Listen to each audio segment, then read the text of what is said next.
I'm yeah, haven't been recording anything for about a month now, so it's about time to get back and give you an update how things are going here in Peru. We are still having a bit of a lockdown here in Lima. We have a curfew at 6 p.m. It's not super harsh, but it's still sort of officially a curfew between 6 and 6. So at 6 p.m., you're supposed to stay inside altogether, and then you're not allowed to go out until 6 o'clock the next morning. So it's pretty strict here in Lima.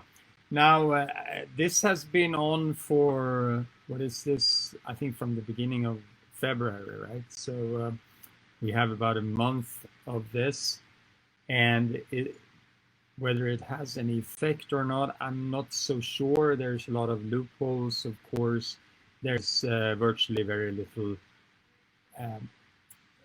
checking whether you are outside more than an hour, or if you are too far away from home, etc. So I don't know. I actually went to have my own sort of fast COVID test just to be sure, and I have not had any COVID as yet. I had the test for the antibodies, the serum test, and there are a lot of people very close to me now that are either having COVID or even have died of COVID. We had a guy who was selling newspapers just outside our door downstairs.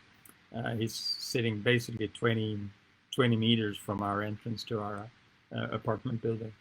And he usually keeps his newspapers and all his stuff right within the gated area of our apartment, of the block of flats or the apartment building. And he died just like that. I saw him on Friday, and it wasn't a lot of movement then, so he said, I'm going to quit early. And then by Tuesday, he was dead. So really, really fast, and people close by. Also some relatives on my wife's side that has had COVID, so recuperating, fortunately, but nevertheless, seems like it's getting closer and closer to oneself, and you can't really sort of escape it anymore. So we have been extra careful here in Lima the last couple of weeks now. But looking at the curves, though, and how many people are actually getting infected on a daily basis, it has flattened out a little bit the last 2 weeks. So that is fairly positive in terms of the rate of infection is not, the curve is not as steep anymore, but has sort of flattened out. And we're about 7,000, just below 7,000 new cases on a daily basis. Now, that is still quite problematic, though, in Peru, because there are basically no hospital beds whatsoever for COVID, right? And the intensive care units are all occupied, so you don't want to get COVID. That's for certain. They're rolling out the vaccination program here in Peru as well, very slowly, but there are some 30% or 40% of all the medical staff are now gotten the first jabs. So that is positive. So something is happening here. There's a lot of suspicion going on, though, and people are not very convinced that this vaccine that we got here is going to work. It's mainly the one that we have most samples of is the Chinese one, and the efficiency has been sort of criticized, maybe rightly so. But it comes to people sort of getting the message the wrong way. They seem to think that, well, if it's not working 100%, why take it? And that's totally sort of the wrong strategy. Everyone that is offered, regardless which type of vaccine it is should take it, because it will slow down the spread of the virus. That's the main thing we have to worry about right now. So fewer people are getting sick on a daily basis, so the health system can actually cope with that. So yeah, that's that with that. So what will happen then after February 28th? Well, we don't know.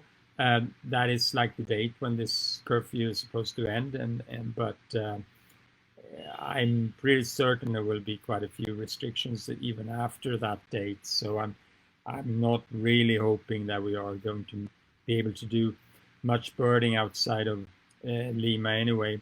But who knows? We have a plan of actually going, seeing how things are working out on the Satipo Road project the second week of March, if everything works out all right. And we would go regardless. Well, if it's open to go, but we will also invite some Peruvian birders to come along also on a very sort of budget-like trip. And I'm also looking at trying to see how the situation is to set up a pelagic in near Nazca with a fishing boat also in the month of March. That would be nice if we could do that, but who knows? We'll see. But if you guys that are looking at this from abroad, whether you are interested of coming to Peru in sort of short notice, when should you sort of start thinking that it will be possible? Well, I think that March is probably not very likely, but if everything sort of goes the right direction and if people are getting their vaccines, there seems to be little reason why foreigners could not come to Peru from, say, April onwards. But we'll just have to see what the government decides. We are also going to have elections it's around mid-April. I can't remember the exact date. I'm not voting in the Peruvian elections. I'm not entitled. But that will be interesting also, because how are they going to deal with that if we have a lot of people infected still, and will that actually spread the virus even more? Because in Peru, it's actually mandatory to vote. So you have to vote unless you want to pay a fine. And I think some people may actually sort of choose to pay the fine this year rather than risking getting infected in line to get the registrations, get the ballot in. There is no such thing as mail voting system in Peru. So you have to go to the ballot stations and cast your vote on the election day. So you can imagine what, and it also, you have to go where you sort of are registered. It means that there are a lot of people who don't actually live in Lima anymore, but live on the countryside and will have to come to Lima to vote, and the other way around. Because they're registered somewhere else, and they would have to go to the countryside to vote just because they have been in Lima for such a short time or whatever. Yeah. So there will be a lot of people sort of traveling across in Peru just for the voting procedure, and that's not very good. But it has to happen. Peru has had, since we last voted for president, we're now counting president number 4. So that is a little bit too many in 4 years. So we hope that we'll get a president that can sit his full term the next time. And I don't think the Peruvian people actually want to postpone the elections because they've just had it with changing president every second month or so for the last half year. So I think the election is going to be on, and but it is a very large risk when it comes to spreading COVID. In terms of more scheduled trips, well, there is that hummingbird trip that I was telling you about, hummingbird watching 1-week trip in the end of May. There's a one that we had also programmed in early May for northern Peru, but the guy that is on that is a photography trip, but the guy that was on that is probably saying that he would like to wait a little bit longer. And then from say June onwards, yeah, that things should be more or less back to normal. We have several listed departures, which I did send out a newsletter with all these dates on them. And if you're not on my newsletter, go check out the Colibri Expeditions website and sign up for the newsletter, and you will get all the dates that are sort of confirmed and semi-confirmed for this year. There are quite a few trips that are planned to be running as now anyway. So hopefully once people are actually getting their jabs of the vaccinations, I think there will be much easier for people to decide to travel. And but even so, there may be somewhat restrictions here in Peru as well. We don't know that yet, but hopefully not. I mean, why shouldn't they allow someone who has actually been vaccinated to come to Peru and do some tourism? We are all in the tourism sector. We're all craving for getting some work soon, you know, and because this is pretty hard on all of us. They have put in some rules when it comes to flying in Peru now, so there's no, as far as I know, there are no interprovincial travel by bus. So if you want to go to some other town in Peru, you can, but then you have to fly.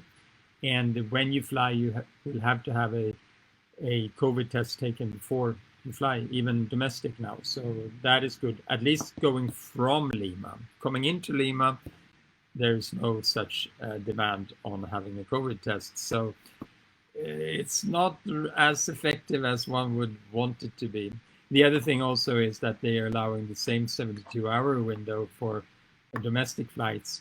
And in my opinion, that if they should have this restriction at all, it should be 24 hours, because they get the test results in 4 hours, you know. So you don't want to have that window being too open when there's this really violent spread going on right now. Anyway, so that's that with that. We do check out the website on colibriexpeditions.com if you want to have dates for upcoming Peru trips. The other thing we've been doing now lately is that we have been promoting Seven Wonders birding quite a bit, and there's a Facebook campaign going on right now. We put together a little nice 15-second video that we are running with the bucket list birding strategy that Seven Wonders birding is all about. And if you haven't seen it, check it out. It's on YouTube, also on Instagram and on Twitter, so you can find it there also, or on the Seven Wonders birding page. I think we have it there also. It's a paid for Facebook and Instagram commercials, so it may be that you have actually to find the commercial itself. If you haven't seen it and you can't find it, yeah, well, just send me a note and I'll send you a link so you can see it. It's kind of fun. I'm very pleased with the way it turned out. It's just 15 seconds long. So anyway, we're sort of highlighting what Seven Wonders birding is all about. Our short trips are trips that are just as good for newbies as they are for hardcore birders. You don't have to be hardcore to go on these trips. You can be a birding spouse but still enjoy the birding, because it's only 5 to 7 days, right? Now, if you are more serious birder, we are also offering the extensions before and after, so you can build a sort of regular birding trip out of this as well, right? And so the things that I'm hoping that will happen this year, we'll also promote it. I have a thing that will be promoted as Buddha for Christmas. So the idea is to run a Bhutan trip close to Christmas, just before Christmas. So it'll be running over the 25th of December, starting on, I think it's December 18 or something. So that should be quite interesting. And it's also so far ahead. So hopefully by then everything is okay. I've been checking our agent in Bhutan, and they think that people will be vaccinated by then, and see no reason why it shouldn't be open to tourism. But it's decisions that will be taken the next coming months. But anyway, you can pencil it in if you're interested in going to Bhutan with Seven Wonders Birding and with me. That would be great to see you there. Otherwise, we have a couple of other trips that I'm hoping that will be running.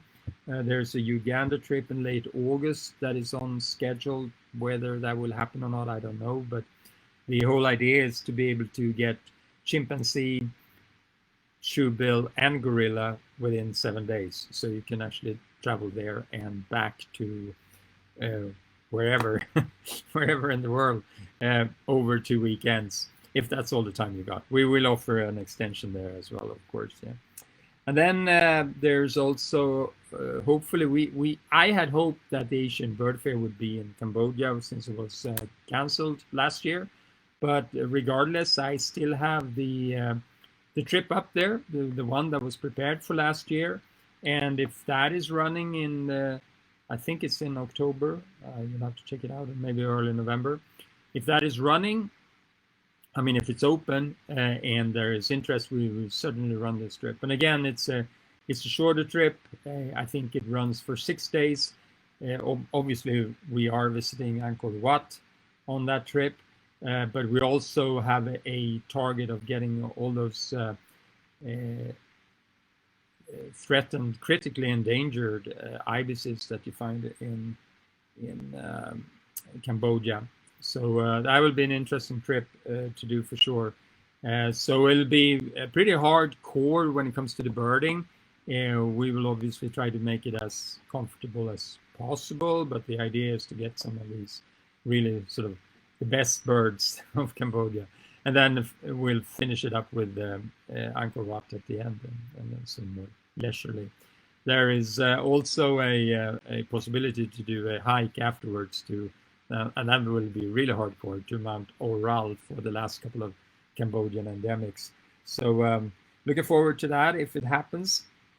So what about next year, 2022? Well, by then everything should be back in business again. I would certainly hope so. And we are planning to sort of develop our idea with covering the bird families. So one trip that I have been looking for the logistics part recently. If you follow me on Facebook, you've probably seen that. I've been asking about for Madagascar, and we have a pretty good idea now how our short itinerary should look like. So the idea here is to cover all the Madagascar endemic bird families within 6 days, and we're giving it 6 days, not the regular 5 days. And everyone I'm talking to, actually also from other bird tour operators, they're all saying I'm crazy. And but then again, why should I try to set up a trip that looks exactly like everyone else, right? So we're trying to tap into a new market here. Some people that are interested in unique bird families. Madagascar is not obviously just unique bird families, but very unique per se, with all its reptiles and all the lemurs and very strange vegetation as well. So we're going to cover the two sort of major interesting biomes there with the rainforest or the wet forest, and also the dry, thorny scrub forest in the south west. So that will be covered in those 6 days, and we will cover all the bird families. But then we will offer extensions as well, including, and I will be doing this regardless. You know me, I'm a hardcore soul, so I will be doing this really crazy 1 week trip for Madagascar pochard, which is a critically endangered species that doesn't look that exciting really, but there's less than 100 in the world. But not only that, it's a gruesome trip to get there, and you can also get Madagascar serpent eagle and the Madagascar red owl there, and lots of interesting mammals and reptiles as well. There, if you haven't checked it out yet, you should really check out what's it called, Naturally Adventurous with Ken Behrens, who is Mr. Madagascar himself, of course, and Charlie Hesse. So Ken was doing a trip to this area and where the potsherd is, and was telling his story in episode number 19. So have a check there and see if you are interested of joining me for this really crazy 1 week trip up after the main tour. So all in all, I will probably spend about 3 weeks in Madagascar. It will be a pre-tour and a post-tour to this sort of set core itinerary for those that want to do that. And in the end, we will pretty much sort of cover similar species that most of the other bird tour operators do. I don't think there are too many that are actually doing this crazy 1 week thing because it's kind of special, but that will mainly be a low cost thing that will be added on, not like a commercial tour by any means. So anyway, that should be very exciting. I also have some people interested in Cuba from 2022. So we have been trying to, well, we have a pretty rough, well, not even rough. We have a good itinerary already set up.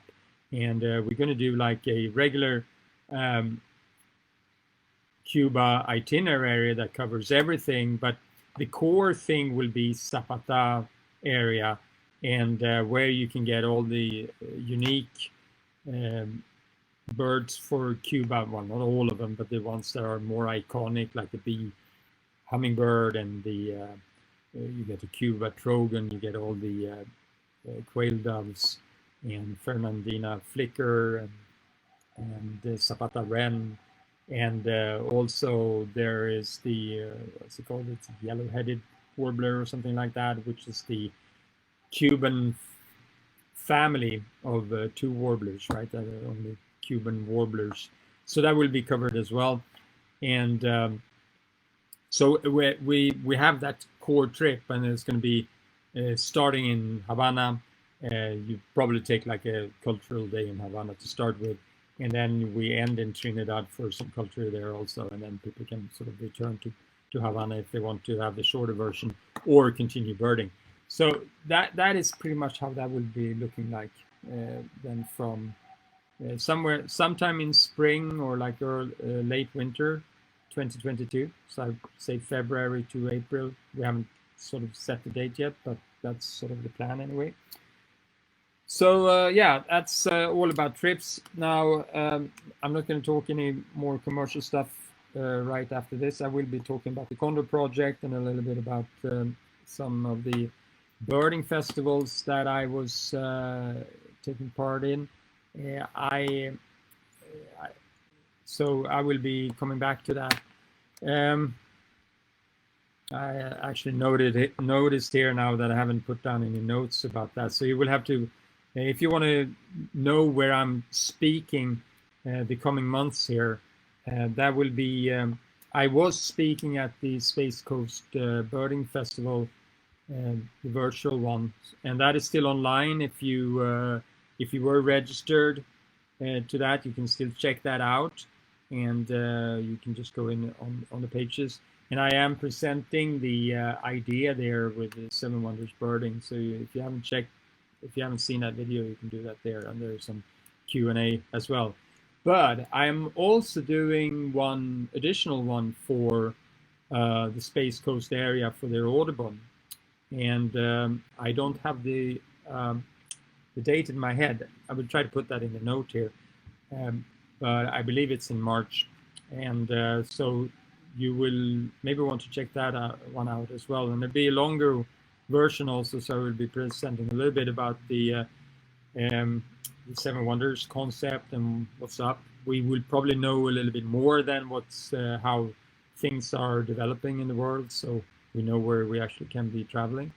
And I will also be doing one in South Africa for what's it called, in Natal.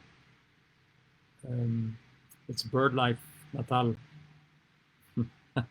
It's Durban area anyway, and that is also sometime in March, I believe. So those are the two sort of places where you will find me online on these talks about birding and new ideas, novel ideas, etc. that we are trying to promote here with the Colibri Expeditions and Seven Wonders Birding.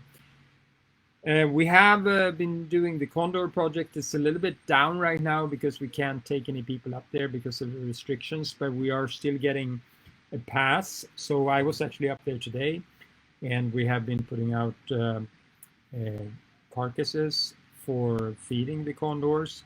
This is still a little bit of trial and error.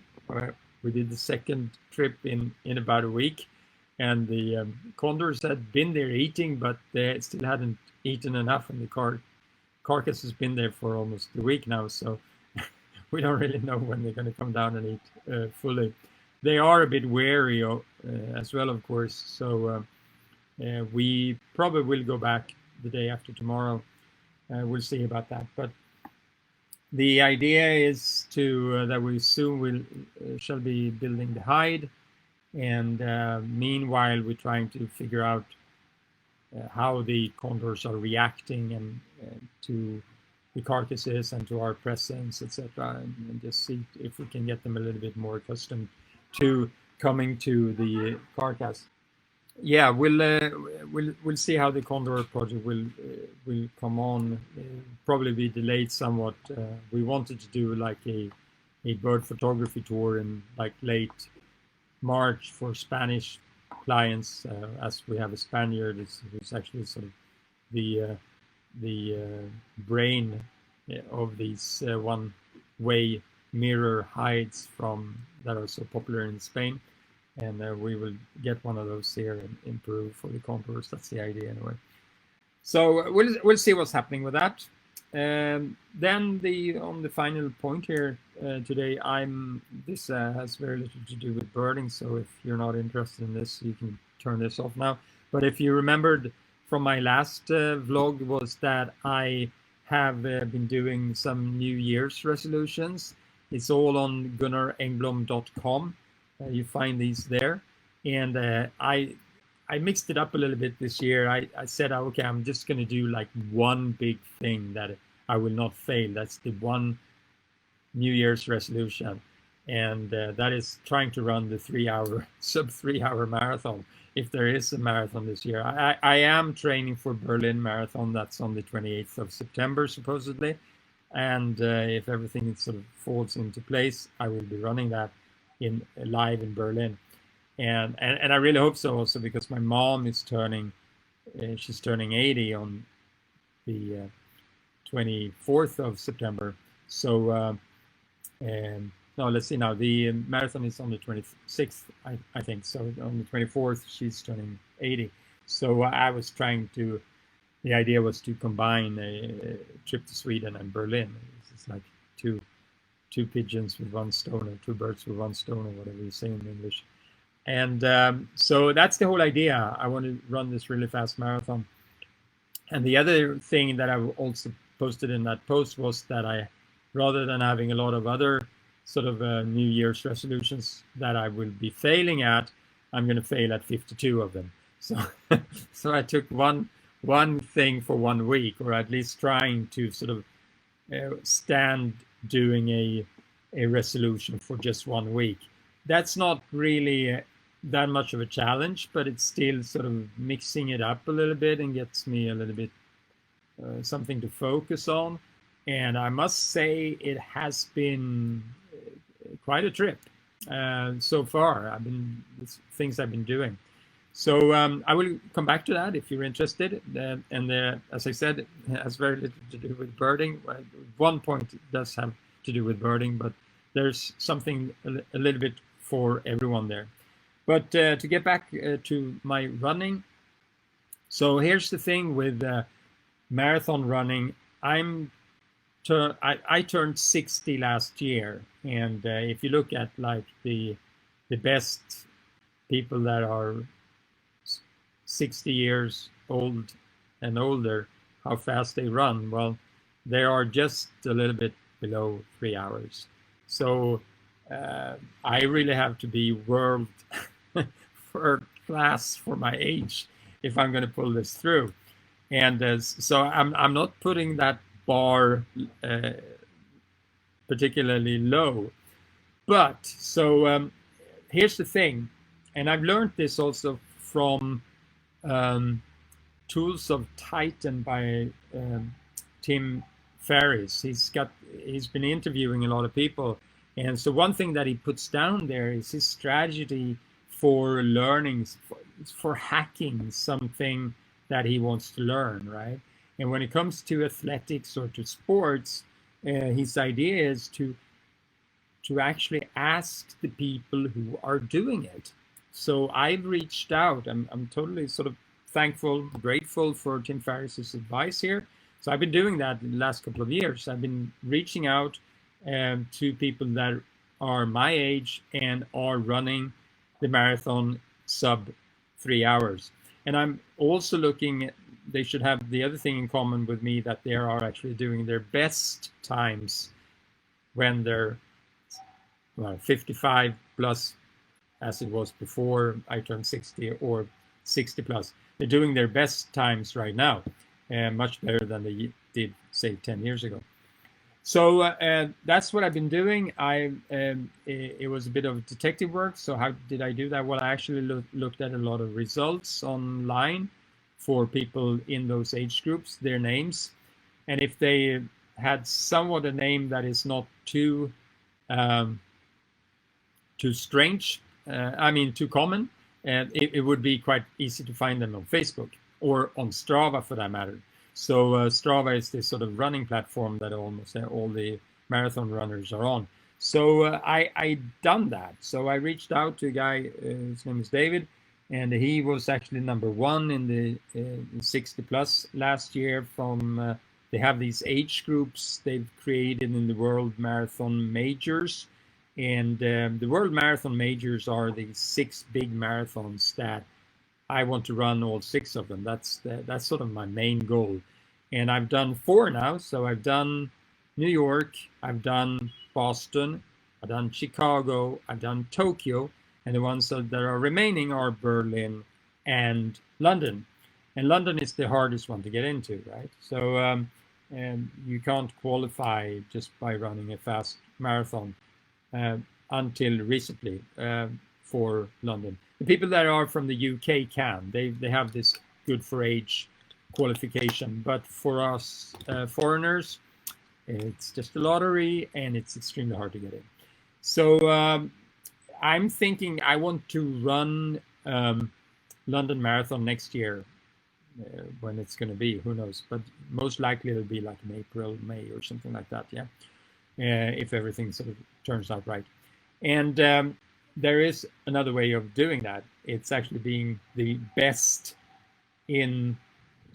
I'm not sure whether I would qualify as a Peruvian or as a Swede, but if I'm the number one in my age group for my nationality, supposedly Swede, then I would be able to represent Sweden for my age group, and that would be kind of cool. And I would get like a sure spot. I still have to pay, of course. And this year it is in London, and hopefully I'm hoping it's going to be in London next year as well, but we don't know that yet. But anyway, so I need to run like 2 marathons this year, and the first one I'm going to run is in September, and that will be the one that I'm going to try to go sub 3 hours. And then while I'm at it, I will probably add a marathon at the end of the year, just to be able to qualify for this sort of World Marathon Majors Championship in my age group. That would be kind of cool, right? So that's the whole idea. So I reached out to this guy David, and it turns out that he got some good advice for me. He said, well, not that it was that, it's not rocket science, is it?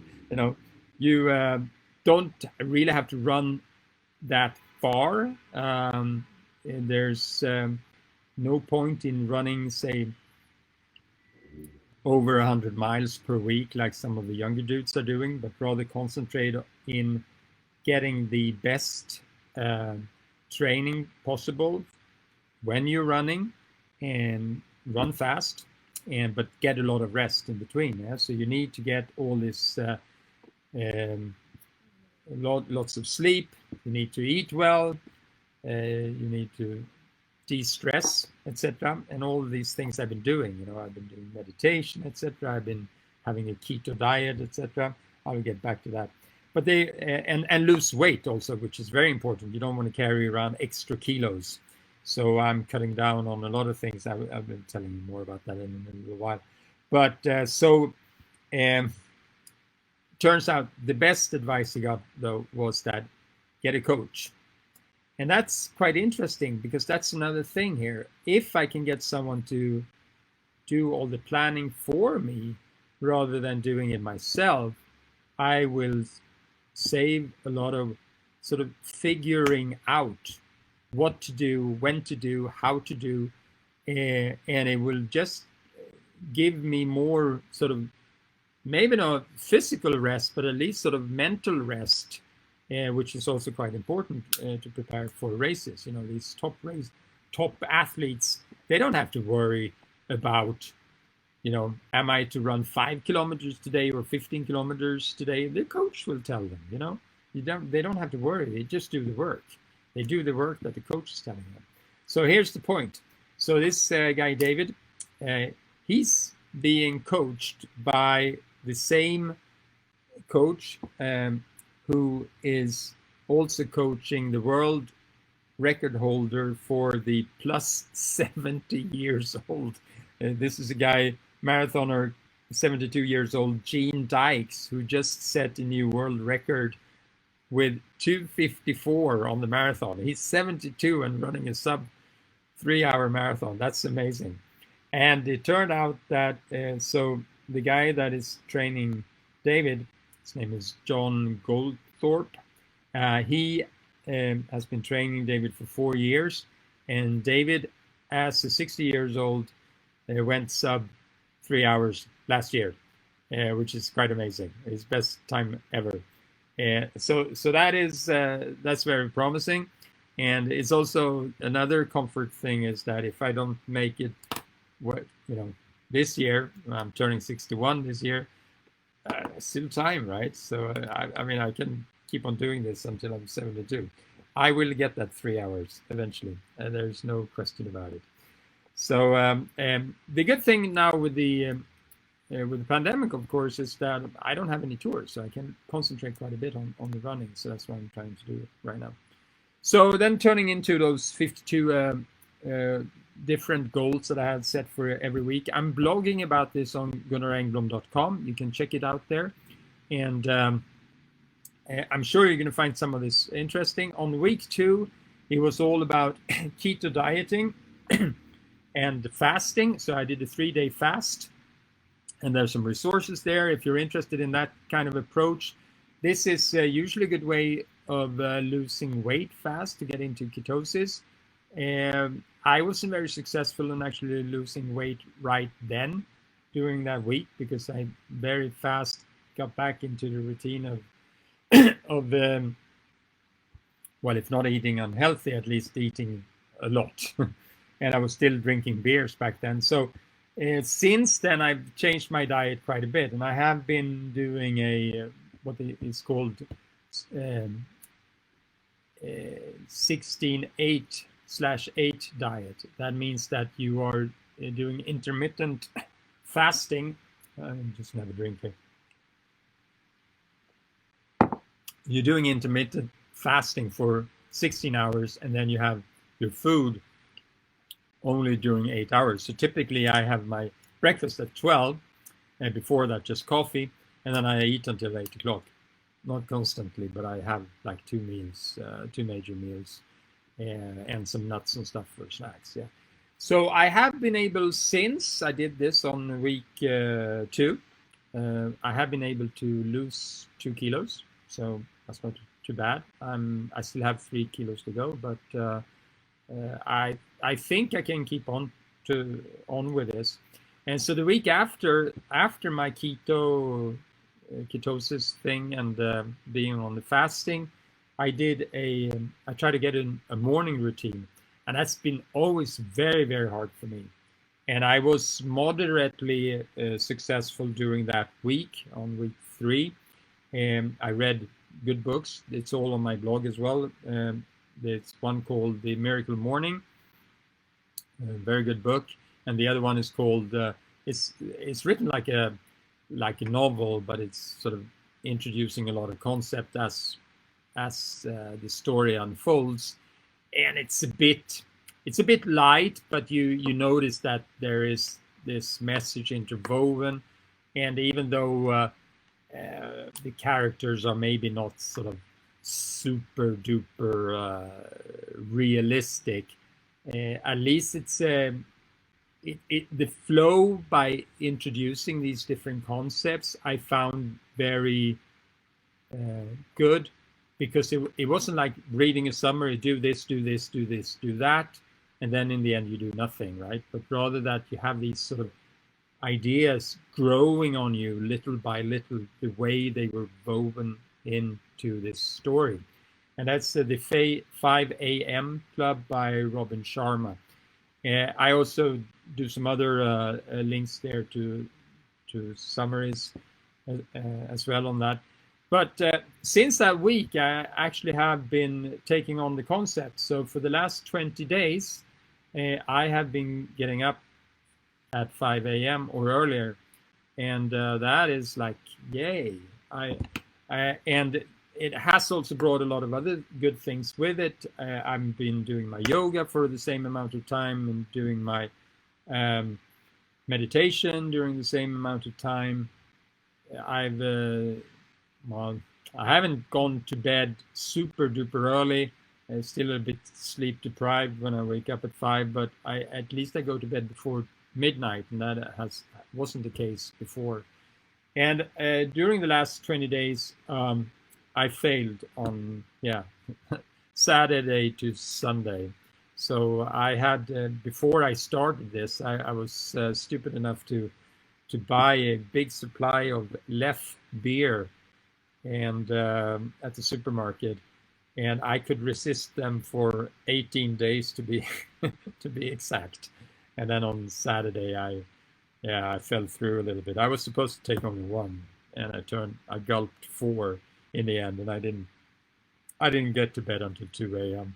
And heck, I was not producing anything either. I probably was just wasting the time watching YouTube videos or whatever. Anyway, I'm back on it now.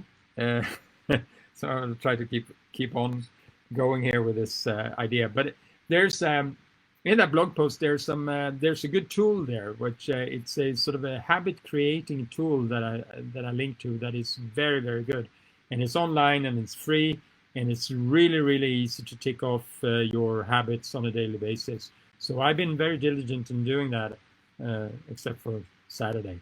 So there you go. It's been very good. I've done my exercise. I've been running every day since December 14, and I can see how I'm improving. I was doing only 35 kilometers that first week, and I'm doing about 80 to 90 kilometers per week now. So there's definitely an improvement in that sense.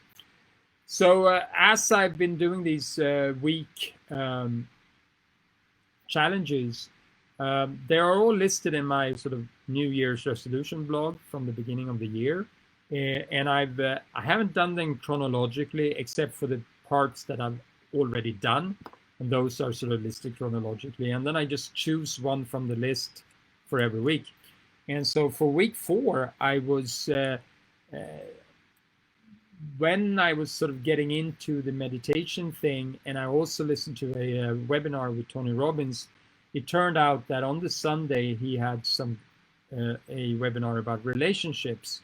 And it so happened also that I had that as one point there, trying to improve my relationship with my wife. And not that it's, we've been been together for 26 years. So it's, we're still together. She's still coping with me. But there are areas of improvement. And most of this time when you together for that long, time, and you're not really sort of assessing your marriage, and you take things for granted. And it was very good to scrutinize not our relationship, but scrutinize my part in it. So I've read 4 books on the topic, and I attended this webinar, and I made a blog post that I actually just posted a couple of days ago, and it's got a lot of ideas there that I'm now um, practicing, and I'm using them. And I haven't told my wife that I'm doing this, but I think that our relationship is become much better. And I think it was a little bit even before I was reading, because now with the COVID and everything, we simply have had more time together. We don't have a television, so usually when my wife comes home from work, we sit down for 20 minutes, just the two of us, and talk about this or that. We share some kombucha together, and now that I don't drink beer anymore, so that's like the little ritual we have every night. And so that's very nice. And I think also there's been more affection, and the more you do that yourself, the more you receive as well. So it's been very good, and I learned a lot, as I said. And there's a lot of tricks in these books that I'm relating to in that blog post. So check that out if you want to improve your relationship. Don't try to change your partner. Look at what you can do to improve the relationship, and everything will go much more smoothly from there. Now, once you sort of have a dialogue, and if your spouse is up to it, then you may do some exercise together. There's some really good ones in 7 Principles How to Make a Marriage Work, or something like that is the title.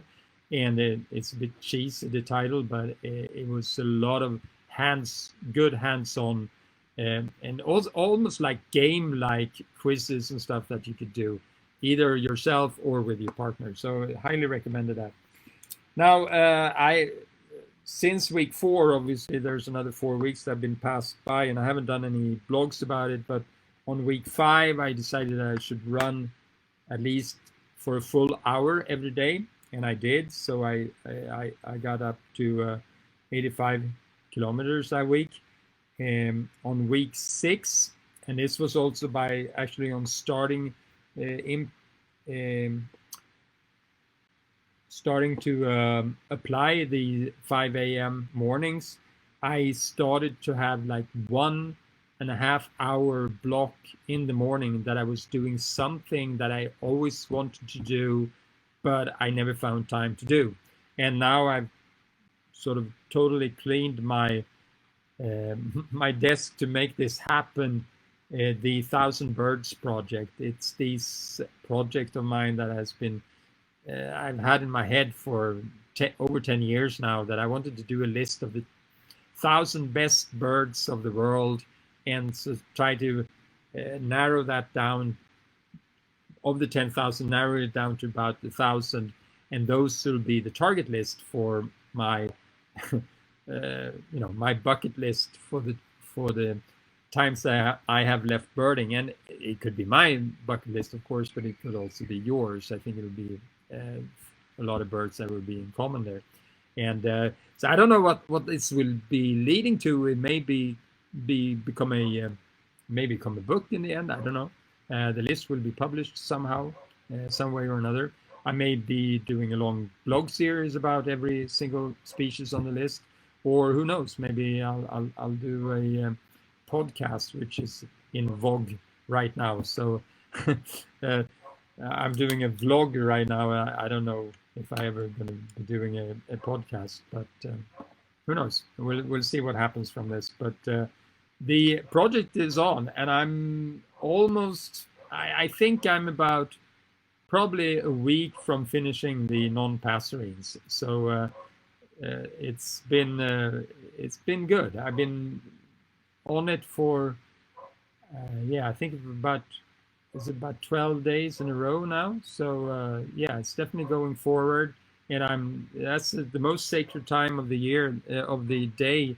After I'm done with my morning routine, I sit and do that for 1.5 hours, and then I start with all the other stuff I need to do, But that's like having the prime time. And I should also mention that I'm getting help from Keith Barnes, tropical birding owner and guide. So he's helping me out with old world species that I'm not that familiar with. I'm using, as I mentioned previously in vlogs and blogs in the past, the three sources that I'm having is the Birds of the World by Austin Singer. It's from the 70s something, and that has these beautiful paintings by Singer. And then there's a later encyclopedia of the birds, illustrated encyclopedia of birds by Christopher Perrins, and that is also a fantastic book with very, very nice illustrations.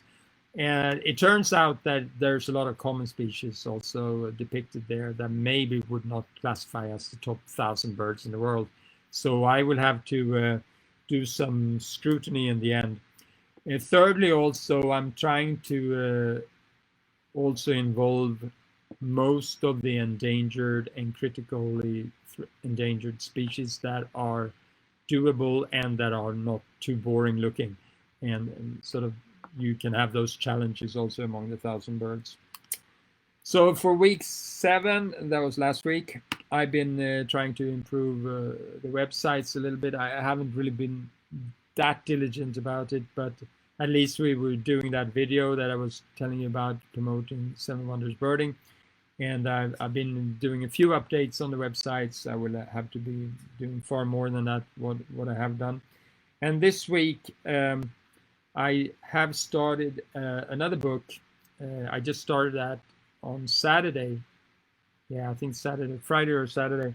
And it's called 10% Happier by Dan Harris. And that's a great little story about meditation. A guy who has he was the most non-likely person on the planet to take up meditation, and finally did, and became 10% happier.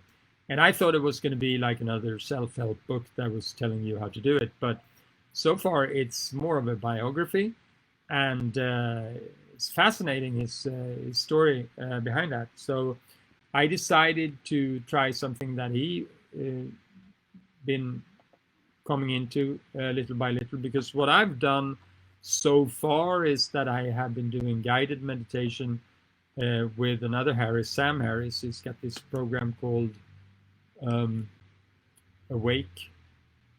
Waking Up. Yeah, it's an app also. You can download it as an app. And so I've been doing that program for, I think, about 30 days. I'm 30 days in. And before that, I did another one called Headspace. I've done that also guided meditation. I had that app for a year. So I'm just sort of shifting now, but I only been doing like 10 minutes per day. So for this week, I decided that I should do a full half hour. So every day. And I'll do 10 minutes in the morning with Sam Harris. And then I'll do another sit for 20 minutes in the afternoon. So I will either be doing that this week, or I will try to go to bed at 10 o'clock, which is another goal that I've set for myself. So we'll see which one will happen tonight, because it's Monday tonight, right? So yeah, that's about it. That's all I had to tell you guys. It's been almost an hour now. I'm sure you have some comments, and I want to know how you guys are doing. How are you feeling? How are you coping with COVID? Are you feeling, I don't know if you sense that, but to me, in many ways, COVID has been a blessing, because it's I've come to know myself much better now. I have a better relationship with my wife and my kids. I'm much more organized than I've ever been in my whole life before. It's a good thing you can't see my desk because it's still a mess, but I'm getting there.